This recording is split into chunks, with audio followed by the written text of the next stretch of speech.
I believe the value of crit is its place-based approach.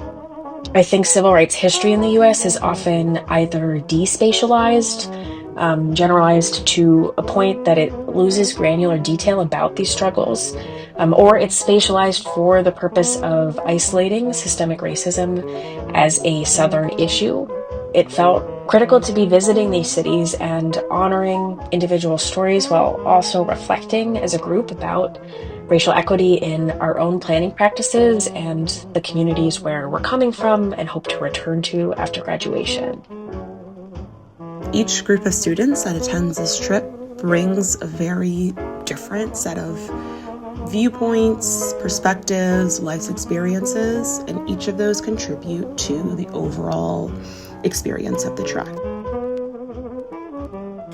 A lot of times we learn in school about the civil rights movement as something that was one time and it was in the past, and not connecting it to all of the work related to environmental justice, economic mobility, housing justice that are happening today. Seeing how people are living with and addressing injustices and making a new legacy is important, I think, as planners, and important to situate ourselves in that historical context and also recognize our role. Atlanta, Birmingham, Montgomery, Tuskegee were all places I'd never been to before.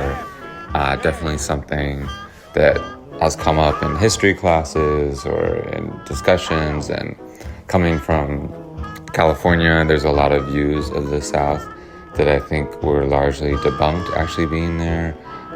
I think seeing all the sites and how raw and accurate and authentically history was portrayed in the legacy sites in Montgomery, and just a lot of the progressive energy that I think is often unrecognized in the South was a really great experience for me. A memory and place that stayed with me since our trip was the tour we did with the Birmingham Civil Rights Institute. Our tour guide Barry gave pretty unflinching details about the extent of state-sanctioned violence against Black communities and the resistance strategies used by residents. There were so many anecdotes that I'm continuing to think about because of how sharply they captured systemic issues and planning topics that we're often talking about, like segregation, zoning, and informal infrastructure.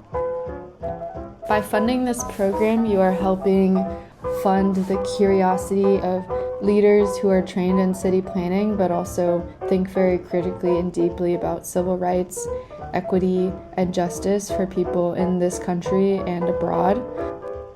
The Civil Rights Immersion Trek feels foundational to any kind of higher education experience in my eyes.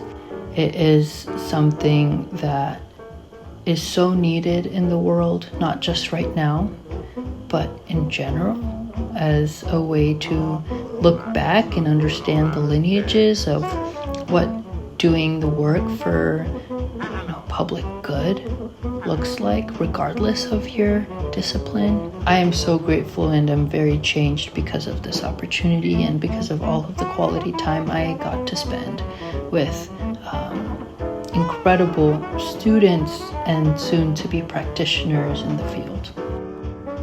The Civil Rights Immersion Trek should be important to every single student at MIT in this day and age. It is the most hands-on, informative, educational, and transformative experience that I've had at DUSP or at MIT. This is something that over the past 4 to 5 years has become a tradition within the department and the school, and allows us to really learn from people doing the work on the ground outside of an academic setting. I think there's a lot of drive and push for attending and funding international travel opportunities, but there's just as much work and learning that can happen right here on the ground in the United States. This is a region that often kind of gets left out from mainstream conversations, especially for institutions in the Northeast. But there's a lot to be learned from this region, a lot to be learned from past civic leaders who came from this region, and a lot to be learned from those doing the work on the ground.